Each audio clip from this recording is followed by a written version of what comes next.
once you've developed the Google spreadsheet from the Google form, you'll want to do a couple of things. First thing I did was to change the sheet name to form data. And you can see that in this instance, there are columns A through J that pull the data from the form, from the Google form.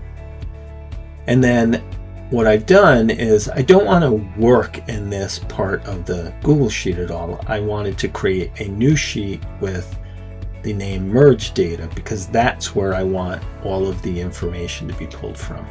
So this merge data is using a Google query, and this is the Google query here, and essentially it's saying look at form data cells A1 to J and select all of the columns A, B, C all the way to J and bring them into this spreadsheet.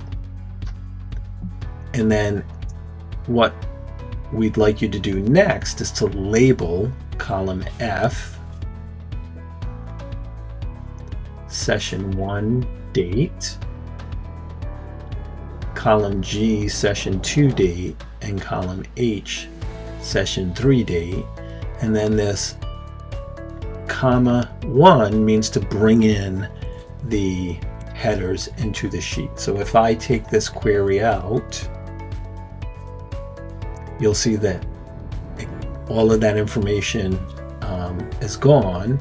And if I just add it back in, you'll see that it reappears. So all of the information in columns A through J are pulled from the form data. And then columns K through P are sets of data that will be generated during the process. Columns K, L, and M are the Google Meet data from the actual calendar. So if I go to my calendar and I look at session 1 on July 15th and I copy that information, I can just paste it right in here. So this is session 1 information, session 2, and session 3. And we'll use that when we create the PDF document for all of the participants with the information that they'll need to attend each session. So that information I've added here, and we'll just paste it down into each of the different rows once we start getting participants.